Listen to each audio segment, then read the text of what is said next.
출애굽기 2장 1절로 10절입니다.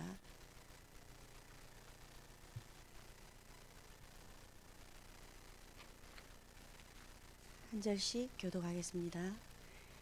레위 가족 중 한 사람이 가서 레위 여자에게 장가들어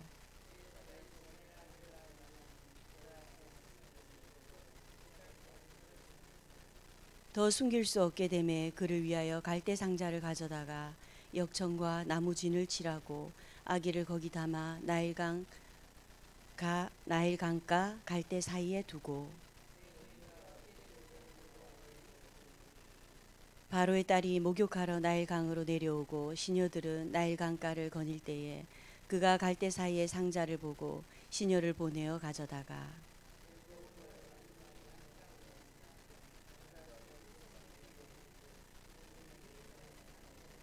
그의 누이가 바로의 딸에게 이르되 내가 가서 당신을 위하여 히브리 여인 중에서 유모를 불러다가 이 아기에게 젖을 먹이게 하리이까.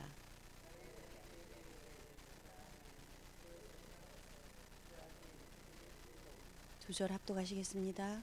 바로의 딸이 그에게 이르되 이 아기를 데려다가 나를 위하여 젖을 먹이라. 내가 그 삭슬 주리라. 여인이 아기를 데려다가 젖을 먹이더니 그 아기가 자라매 바로의 딸에게로 데려가니 그가 그의 아들이 되니라. 그가 그의 이름을 모세라 하여 이르되 이는 내가 그를 물에서 건져내었음이라 하였더라. 아멘. 이번 주는 맥주 감사주일로 보내고 있습니다. 강단 말씀이 영적 조급함을 치유하라 라는 강단 제목인데요. 우리의 조급함의 이유가 말씀의 능력을 모르는 불신앙에서 오기 때문이다. 그리고 또 나의 조급함은 하나님의 인도받는데 걸림돌이 된다. 그러니 나의 영적 상태부터 치유해야 한다. 그리고 문제가 오면 말씀의 응답부터 받으라.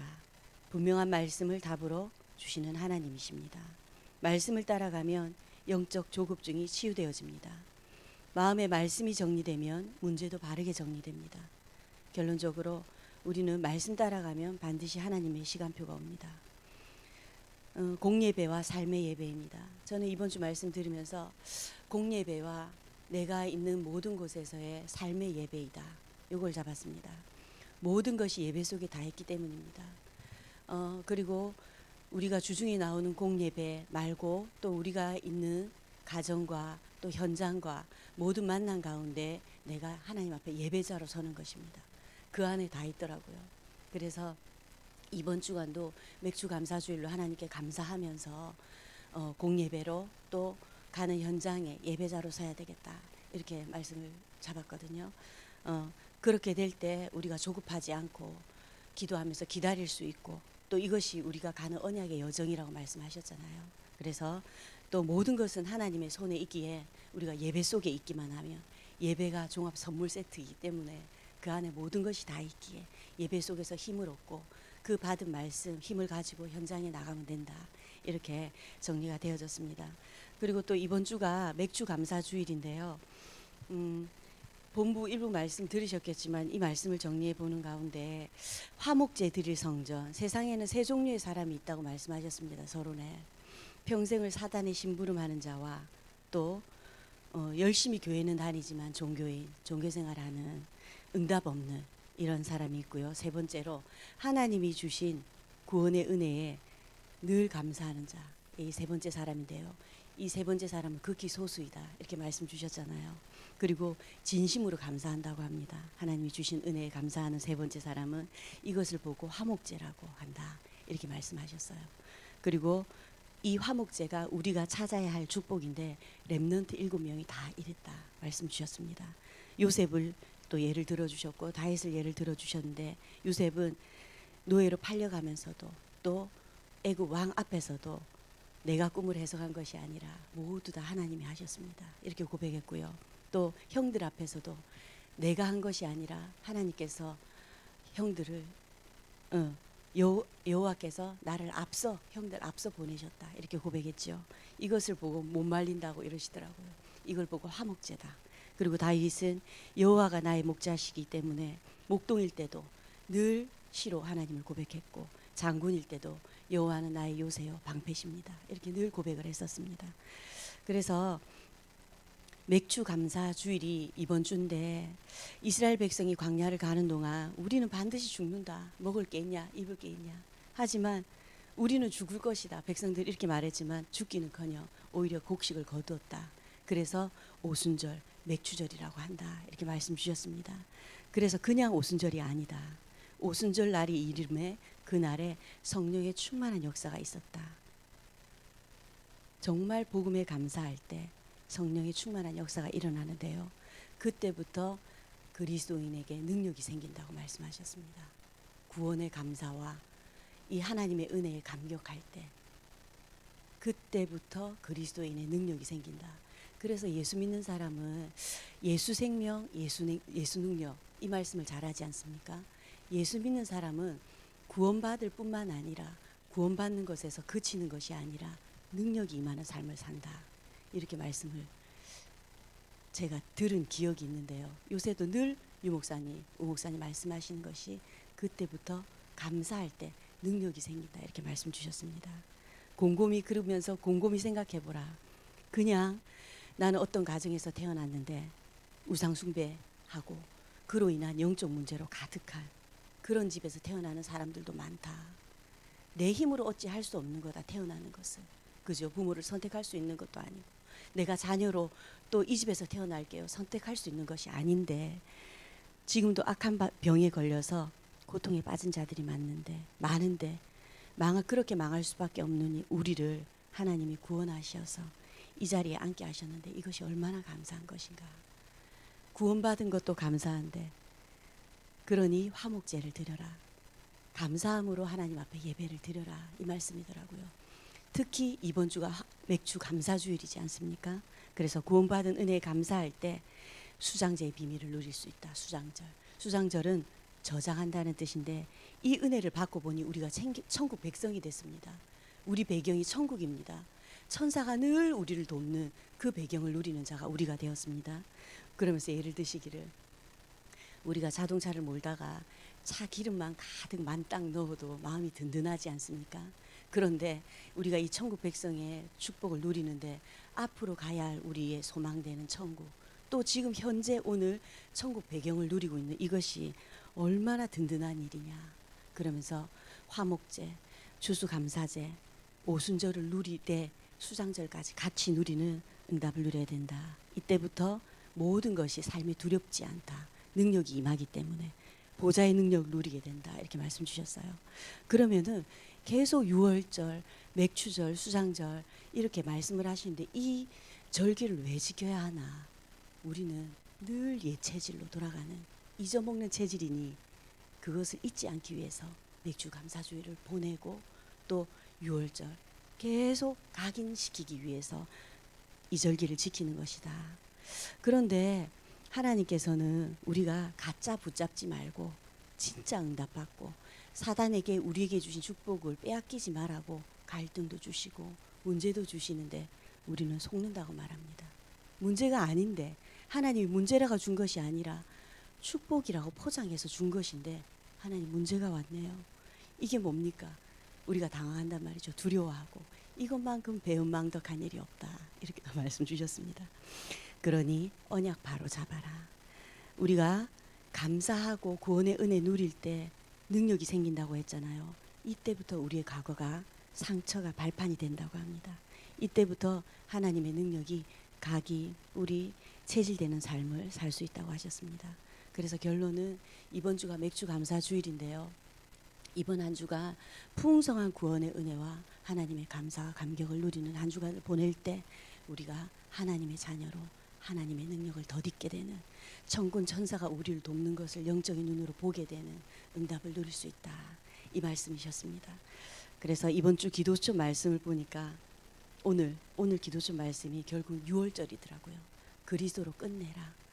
그리스도로 끝내고 또 본부 일부 말씀이 구원의 감사와 감격 누리면서 맥주 감사주의를 감사함으로 누릴 때 오늘 또 강단 아무 걱정하지 말고 조급함을 버리고 하나님 앞에 예배 성공해라. 결론이 정리가 이렇게 되더라고요. 다 연결되어 있죠. 기도처 말씀 보시면요. 언약의 백성이 복음을 놓치고 노예가 되었습니다. 하지만 그 속에는 하나님의 절대 언약이 들어 있었습니다. 그리스도께서 모든 것을 끝내셨다라는 언약으로 시작하는 자에게 하나님은 모든 영적 축복과 힘을 동원하십니다. 이 축복을 받았던 모세를 보며 받은 응답을 확인해야겠습니다. 과연 무엇일까요? 1. 그리스도께서 다 이루셨다. 그리스도로 끝내라 이 말입니다. 오늘 모든 거 남은 거 아직 못 끝낸 거 끝내는 은혜가 있기를 바랍니다. 그리스도께서 모든 것을 끝내셨다라는 약속의 말씀을 붙잡고 하나님의 절대 언약을 찾아야 합니다. 절대 언약 하잖아요. 절대 언약이 138입니다. 오직 그리스도. 내가 가는 곳마다 하나님의 나라 누리고 또 세 번째 하나님의 성령의 역사하심을 시분초 누리는 것입니다. 그것이 138이죠. 이것이 절대 언약입니다. 모세는 하나님 앞에 피제사를 드리는 레위지파 자손이었습니다. 여기서 피제사는 모든 것을 이루신 그리스도를 의미합니다. 저주 가운데 있다면 늘 걱정해야 하지만 그리스도께서 저주를 완전히 끝내셨기 때문에 나는 이 언약만 붙잡으면 됩니다. 2번입니다. 언약을 후대와 현장에 전달하라는 거죠. 이 이루어질 성취될 언약을 후대에게 전달해라 이 말씀이더라고요. 이제는 반드시 이루어질 언약을 후대에 전달하고 현장에서 성취되도록 붙잡아야 합니다. 하나님의 언약은 반드시 이루어지기에 하나님의 언약을 전달하고 붙잡아야 합니다.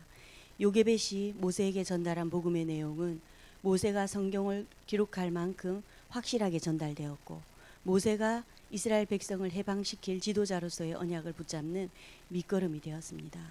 그래서 나는 이미 모든 문제를 끝내신 그리스도의 언약을 우리는 가졌습니다.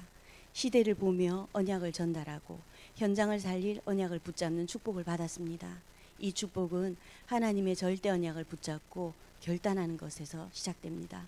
하나님은 하나님의 언약을 반드시 지키십니다. 그래서 우리가 절대 언약을 붙잡는 순간 절대 불가능에서 절대 가능으로 옮겨집니다. 그리고 우리가 절대 언약 붙잡는 순간 흑암 무너집니다. 하늘 문 열리고 주의 천사가 파송됩니다. 하지만 위기도 오고 문제도 옵니다. 이때 눈에 안 보이는 성삼의 하나님의 지키시고 보호하시는 것을 누리면 된다. 그래서 오늘 기도점 말씀은 그렇습니다. 그리스도께서 요한복음 19장 30절에 모든 것 끝냈다.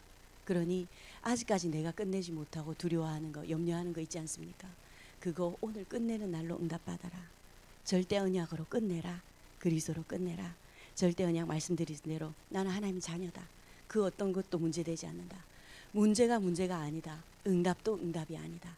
거기에 연연하지 않고 오늘 허락하신 하루를 그리스도 언약 붙잡고 승리하면 되는 것 같습니다. 그래서 구원의 감사함으로 맥주 감사주의를 누리고요.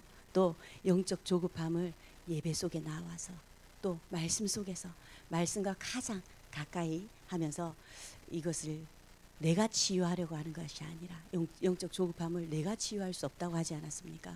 내가 말씀 속에 있을 때, 내가 예배 속에 있을 때, 하나님과 바짝 붙어서 가까이 갈 때 어느 날 치유되어 있는 나 자신, 내 자녀, 내 가정, 내 현장, 내 교회 누릴 수 있다. 이렇게 정리가 되어졌습니다. 주일날 오후에 우리 하준이 지금 코로나 때문에 덕평에 그 학교에 고속버스를 못하게 합니다. 지금 위쪽에는 코로나 때문에 학생들도 그렇고 많이 이렇게 위험한 상황이래요. 그러다 보니까 학교에서도 아이를 데리러 와라. 그리고 또 데리고 가라 이러는데 하준이가 제일 멀어요. 부산이다 보니. 그러니까 이 수요일날 혼자서 아버지가 데리고 왔는데 힘들어 하죠. 이제 10시간 가까이를 운전하다 보니 주일날은 같이 가게 됐습니다. 아이를 이제 데려다 주러 가는 차 안에서 포럼을 했어요. 이제 공동체 예배를 또 같이 드리고 앉아서 이제 말씀 잡은 거 한 줄 요약해봐라 그랬더니 이렇게 하더라고요. 나를 어렵게 하는 자가 아니라 하나님의 심부름꾼임을 알 수 있는 요 한 줄을 잡았더라고요. 그러면서 이제 그 포럼을 하는데 휴게소 들리면서 저한테 무슨 화가 난 일이 있는지 툴툴거리더라고요. 그래서 이제 차 안에 꼼짝 마라 움직이면서 포럼을 했죠. 그래서 뭐 때문에 화가 났는지 오늘 잡은 말씀 한번 적용해봐라 이랬더니 잡은 말씀이 너 아까 너를 어렵게 하는 자가 하나님의 심부름꾼임을 알게 해달라고 했는데 너를 어렵게 하는 자가 평소에 누구니 그랬더니 기숙사 학교 친구들이랍니다. 친구들이 자기를 화나게 하고, 화나게 할 때 그걸 잘 참지 못하겠고 그래서 힘들다 이러더라고요. 그래, 그럼 지금 너를 화나게 하는 자가 엄마네. 그럼 말씀을 적용해 보자. 너에게 붙인 친구나 지금 너를 화나게 하는 자가 엄마인데 너는 분명히 말씀을 잡았는데 적용이 안 되잖아. 계속 툴툴거리고 화내고. 그러면은 하나님, 지금 나를 어렵게 하는 우리 엄마가 하나님 왜 이런 상황을 벌이셨습니까? 말씀이 적용되어져야 하는데, 말씀은 노트가 잡고 네 주보가 잡고 적용은 하나도 안 되어지니 판판이 기숙사에서도 선생님께 혼나고 친구와의 갈등 때문에 힘들고 이런 거예요. 그 얘기를 쭉 하더라고요. 그래서 제가 이렇게 쭉 현장을 다니면서 말씀은 정말 잘 잡으셔요. 말씀은 잘 잡으시는데 이게 적용이 안 되어지더라고요. 우리가 영적 조건밥을 치유하랬어. 그거는 말씀밖에 없댔잖아. 그래, 말씀의 능력, 말씀을 가까이 한 주간으로 보내야 되겠다. 분명히 잘 잡으셔요. 근데 어떤 상황과 이런 상황 가운데 이 말씀이 생각이 나야 되는데 말씀은 따로입니다. 하준이를 보면서 우리가 이렇구나. 순간순간 놓치는 겁니다. 순간순간 놓친다는 건 뭡니까? 내가 하나님 자녀다. 내가 가는 이곳에 지금 천군선사가 같이 안 보이지만 동원되고 있다. 내가 만난 이 사람에게 지금 하나님의 나라가 임했네. 이거를 늘 생각해야 되는데 생각하지 않다 보니 말씀 따로, 자신 따로입니다. 그러다 보니 한 주간 그렇게 훌쩍 지나가고 주일날 또 이렇게 말씀 받는데 또 말씀 잡고 이것이 계속 반복되는 것 같더라고요. 참 많은 시간을 저도 그렇게 보냈는데 어느 날 예배 속에 있었더니 이것이 되어지는 응답을 받았거든요. 그래서 하준이에게도 그런 말을 했어요. 말씀이 너와 상관이 있어야 된다. 그럴 때 언젠가 어느 날 말씀과 내 삶이 균형을 이루는 그런 날이 올 때 우리가 말씀과 동행하는 응답을 받는 것이다. 이런 포럼을 했습니다. 그래서 이번 한 주간도 이렇게 전달 드리고 싶은 말씀이, 잡으신 말씀 있잖아요. 그 말씀이 내 현장 가운데 적용되어지면 말씀의 성취를 맛보게 됩니다. 그러려면 생각나야 됩니다. 그래서 하준이 보고도 말씀이 너가 강단을 같이 잡았잖아. 같이 들었잖아. 너를 어렵게 하는 친구가 사실은 피해자다. 너의 각인 뿌리 체질, 사단이 가져다 놓은 너의 각인 뿌리 체질, 그것을 버리고 하나님이 만드신 하준이를 회복하기 위해서 하나님이 붙이신 피해자니까 그 친구를 절대 미워하면 안 된다. 하나님, 그때 그리스도를 선포하면 된다. 이런 얘기들을 나눴었는데요. 그러면서 저에게도 각인시켰어요. 하나님, 이번 주 제가 잡은 말씀이 늘 현장에서 생각나게 해주세요. 이렇게 잡아졌습니다. 그래서 주일 1부, 이번 주 강단, 오늘 기도수천 말씀, 사실은 6월절, 맥주절, 수상절의 축복을 누리라는 결론이 나더라고요. 그리스도로 끝내고 6월절 다 끝났잖아요. 우리는 끝내고 이번 주간 맥주주일, 하나님의 구원의 은혜에 감사하고 감격함으로 보내는 감사의 주간. 그러려면 어떻게 해야 돼요? 예배 속에, 말씀 속에 있으면 된다. 그때 우리의 모든 문제는 내가 억지로 하려고 하는 것이 아니라, 영적 조급함 아니라 불신앙, 나의 모든 문제까지 하나님이 정리하시는 응답을 보게 된다. 이렇게 정리되어졌습니다. 이번 한 주간 이 말씀 풍성히 누리시는 한 주간으로 응답받았으면 좋겠습니다. 기도하겠습니다. 사랑의 하나님 아버지, 그리스도로 모든 것 끝내는 날 되게 하옵소서. 영원한 언약 되시는 그리스도 소유했기에 아무것도 문제 아님을 알게 하옵소서. 성삼위 하나님께서 우리의 배경이기에 가는 곳마다 흑암이 무너지고 주의 천사가 파송되는 신분 권세 누리는 행복한 전도자의 날로 인도하여 주옵소서. 예수 그리스도의 이름으로 감사하며 기도합니다. 아멘.